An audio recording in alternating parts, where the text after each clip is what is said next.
그래서 나라를 통째로 넘기겠느냐.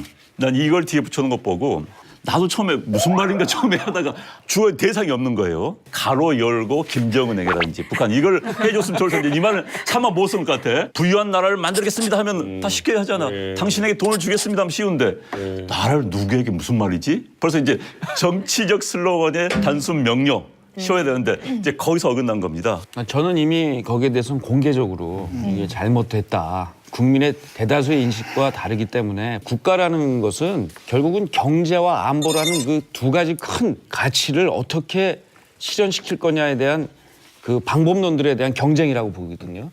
자유한국당이 얘기해야 될 거는 경제입니다. 실제로 소득 주도 성장이라는 세상에서 보기 어려운 이런 이론을 가지고 어려운 임금을 받는 분들에게 임금 상승을 해서 이게 경제가 잘 돌아가겠다고 하는 그러한 경제 정책인데 명분은 좋아요. 근데 현실에서 어떤 일이 벌어지냐면 가장 어려운 여성 근로자, 일용직 근로자 이런 분들에게 일자리가 지금 아예 없어지고 있어요. 그래서 저는 보수야말로 경제를 살립시다. 일자리를 살립시다. 그러니까 이런 슬로건이 그거고 이 있죠. 정치적 논쟁에서는요. 남이 깔아놓은 이슈에 뛰어들면 집니다. 그렇죠. 그런데 지금 남북 문제는 이미 현 여당이 깔아놓은 이슈예요. 거기에 뛰어들 숟가락 얹는 순간 지는 게임입니다. 그럼 이슈를 전환을 해야 되는데 그런데 이제 경제 문제도 딱 약간 공격적이에요. 자, 이거예요. 자, 지난 1년 동안 생활 형편 좋아졌습니까? 새로운 일자리 찾으셨습니까? 왜냐하면 지금 사실 우리 청년 실업 같은 경우는 19년 만에 최악이에요.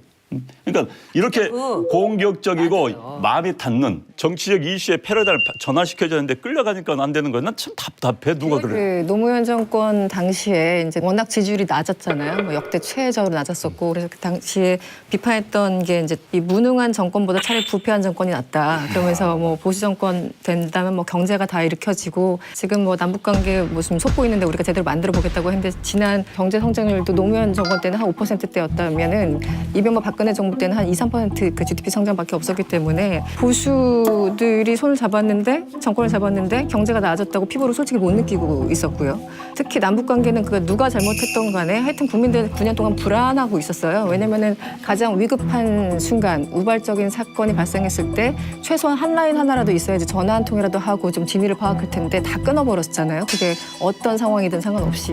그런 상황에서 9년 동안 안보의 문제, 경제의 문제 뭐 하나 제대로 되지 않았다고 이미 국민들은 판단을 했는데 이제 고작 한 1년 정도 지나고 있는 문재인 정부의 그 모든 것을 다 어떻게 보면 덤탱이 씌운다는 느낌이 들거든요. 일반 그 중립적인 지대에 있는 국민들 입장에서도. 그래서 그 홍준표 대표의 어떤 그런 워딩들은 전혀 설득력이 없을 뿐더러 굉장히 좀 디테일하게 접근하지 않으면 일반인들의 마음을 움직이기는 아직은 좀 시기상조라는 생각이 들어요.